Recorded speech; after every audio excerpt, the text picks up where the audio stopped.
আসসালামু আলাইকুম। এবছর যারা এসএসসি পরীক্ষা দিবা, আজকে তোমাদের জন্য ইংরেজি ১ম পত্র। ধরো কিছুই পারো না। তুমি না পড়েই আমার এই ভিডিওর মাধ্যমে তুমি যদি টেকনিকগুলা জাস্ট ফলো করো, কমপক্ষে ৬০ নাম্বার পাবা তুমি। প্রিয় শিক্ষার্থী বন্ধুরা, কথা না বাড়িয়ে আমরা সরাসরি দেখাবো কেমনে তুমি ৫০ থেকে ৬০ পেতে পারো। এক রাত্রে না পড়েই পাবা। এই যে দেখো, এখন আগে তো তোমাকে প্যাটার্নটা বুঝতে হবে কি, কি থাকে। অনেকে আছে ইংলিশ রিডিংটাই পারে না। আসলে তোমাদের জন্য এই পাবেলস একাডেমি অনেক সুন্দর একটা আয়োজন করেছে। প্রিয় শিক্ষার্থী বন্ধুরা, ধরো ১ম এ একটা কি থাকবে? সিন থাকবে। হ্যাঁ? এই যে দেখো, ইংলিশ ফার্স্ট পেপার, সিন থাকবে, অর্থাৎ একটা গল্প থাকবে। আচ্ছা, এই গল্প থেকে মূলত তোমাকে লিখতে হবে, এই যে গল্প থেকে ৭ নাম্বার ৭টা এমসিকিউ লিখতে হবে। এমসিকিউ, এই যে এমসিকিউ। এখন কথা হচ্ছে স্যার, এই যে choose the correct answer from the alternatives, অনেকেই বানানটাই পারে না, রিডিংটাই পারে না। সে কীভাবে এটা আনসার করবে? আমি আমি বলতেছি তোমাকে যে এই রিডিং না পারলেও তুমি এই আনসারগুলো পারবা। কেমনে? দেখো, কাদায় কেমনে লিখবা? শুধুমাত্র ১ নং বা ABCD দিয়ে জাস্ট আনসারটা লিখলেই চলবে এগুলা। অর্থাৎ ৪টা অপশন থাকবে, ৪টা থেকে যে কোনো একটা অপশন লিখলেই তোমাকে চলবে। তাহলে এটা তুমি কেমনে লিখবা আমি একটু দেখাচ্ছি। খাতায় তো লিখবা আনসার টু দ্য কোয়েশ্চন 1, ঠিক না? লেখার পর এই যে এ লিখবা, এর সাথে প্লাস, ধরো এই যে দ্বিতীয়টা উত্তর, তাহলে 1 প্লাস এই যে রোমান সংখ্যা দ্বিতীয়টা লিখে সমান দিয়ে তারপর এই অপশনটা লিখবা, এই যে অক্সিজেন। জাস্ট এতটুকু লিখলেই তুমি ১ পাবা, ঠিক না? তাহলে ১ নং হচ্ছে এভাবে আনসার করবা। প্রিয় শিক্ষার্থী বন্ধুরা, ভিডিওর শেষে তোমাদেরকে জাস্ট ১ নং এর আমি একটা শর্টকাট শেয়ার করব, যে ৭ থেকে তুমি ১ নং এ তুমি ৭ থেকে ৫ পাবাই পাবা। আচ্ছা যাই হোক, এখন এই ১ নং থেকে অর্থাৎ সিন থেকে তুমি ৭ থেকে কমপক্ষে ৫ পাবা। নাম্বারটা শুধু ধরে নেও। কত পাবা? কমপক্ষে ৫ পাবাই পাবা আমার শর্টকাটটা ফলো করলে। আচ্ছা, তাহলে আমাদের ১ নং শেষ।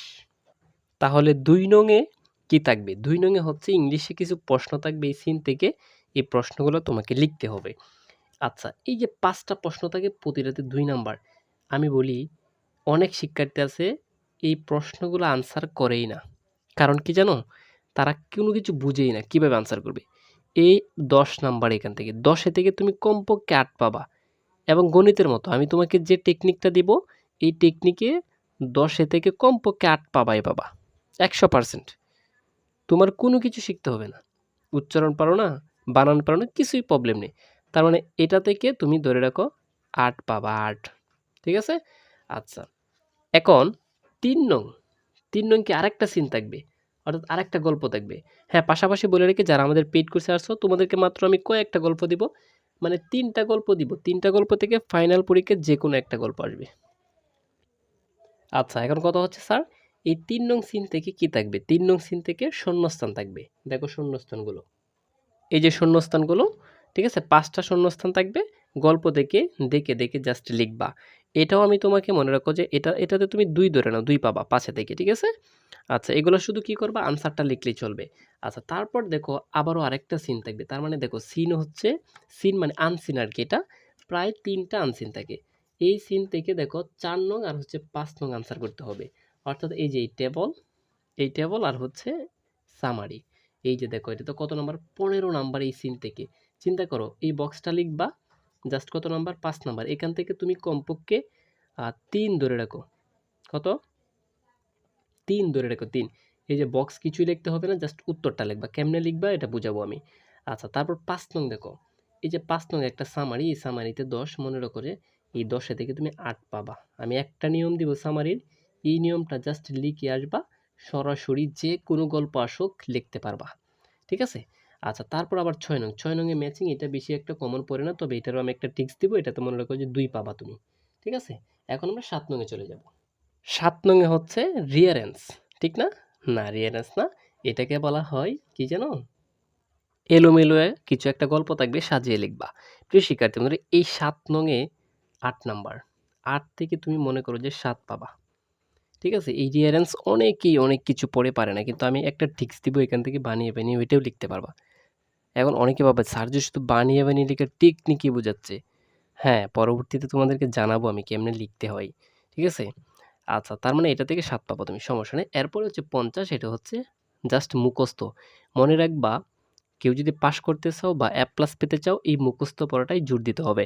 এখন মুখস্থ ৫০টা প্যারাগ্রাফ, ৫০টা লেটার, ঠিক আছে? এগুলো শিখতে, শিখতে একটাও মুখস্থ থাকে না। তাহলে কি করতে হবে? টেকনিকে শিখতে হবে। এই যে প্যারাগ্রাফ, আমি মাত্র ২ টা নিয়ম দিব। যেকোনো একটা নিয়ম আসলে লিখে আসবা। তার মানে এটাতে ১০, এই ১০ হাতে আমি কম ধরি, ৫ পাবা। ৫, ধরো ৫ ধরে নাও। ঠিক আছে? এই যে স্টোরি, স্টোরি অনেকগুলো শিখো, মুখস্থ হয় না। কিন্তু স্টোরিরও নিয়ম আছে, আমি তোমাদেরকে স্টোরির নিয়মও দিব। ঠিক আছে? স্টোরির নিয়ম দিব। এটা ধরো ৫ থেকে ১০ থেকে ৫ পালা। ঠিক আছে? তারপর গ্রাফ। এই গ্রাফে ১০ নাম্বার। আমি একটা গ্রাফের নিয়ম দিব। একটা গ্রাফের নিয়মে তুমি কমপক্ষে ৮ এ ৮ পাবা। ঠিক আছে? ১০ থেকে ৮ পাবাই। তাহলে এটা শেষ। আচ্ছা, তারপর দেখো ১১ নং কি হচ্ছে? ১১ নং হচ্ছে লেটার। লেটারে ১০, এটাতে কমপক্ষে তুমি ৮ ধরে রাখো। আমি এটারও একটা নিয়ম দিব। অর্থাৎ মুখস্থ করার আমি প্রত্যেকটার এক একটা নিয়ম দিব আমার পেইড বেরসে। যেগুলা আমি মাগনা কিন্তু বলি নাই যে ৬০ পাবা। কেন জানো? আমি কনফিডেন্স নিয়েই বলতেছি। আচ্ছা, তারপর দেখো, মানে তোমরা সবকিছু আনসার করতে পারবা, এটাই হচ্ছে মেইন। ইংলিশটা এত ভয় পাওয়ার কিছুই নেই। আচ্ছা, তারপর দেখো, এই যে দেখো ১২ নং। ১২ নং এ কি জানো? ১২ নং এ হচ্ছে ডায়লগ। আমি ডায়লগের ২ টা নিয়ম দিব। যেকোনো একটা নিয়ম লিখলেই চলবে। ঠিক আছে? তাহলে এই নিয়ম থেকে তুমি ৮ পাবা। এখন আমরা নাম্বারগুলো হিসাব করব, দেখব কত পাই। দেখো, মুখস্থ পড়াতে তুমি ৫০ এ ৩৪ পাবা আমার নিয়মগুলো লিখে আসলে। এবং বাকি ওই জায়গা থেকে হিসাব করে দেখো ২৭। তার মানে কত হচ্ছে? ৬১। দেখছো? ১ বাদ দিয়ে দাও, ৬০ পাবাই পাবা। প্রিয় শিক্ষার্থী বন্ধুরা, এখন কথা হচ্ছে স্যার কেমনে পাবো এগুলা? যারা আমার পেইড বেসে ভর্তি আছো, এখন থেকে আমি এই নিয়মগুলো দিয়ে দিচ্ছি। এখন থেকে দিয়ে দিচ্ছি। ঠিক আছে? এখন থেকে আমি শিখাচ্ছি। তার মানে পরীক্ষার হলে যাবা আর লিখবা। যারা টেস্ট নিয়ে বই আছো বা ফাইনাল পরীক্ষা, আমার কোর্সের ম্যাথ হচ্ছে এখন থেকে তুমি পড়বা, একদম পরীক্ষার আগ মুহূর্তে গণিত আর ইংলিশে যাদের পাশের বই, মাত্র ৫১০ টাকায় ভর্তি হতে পারবা। পরীক্ষার আগ পর্যন্ত সারা বাংলাদেশে আমি এই কোর্সটা চালু করেছি একদম কম টাকায়।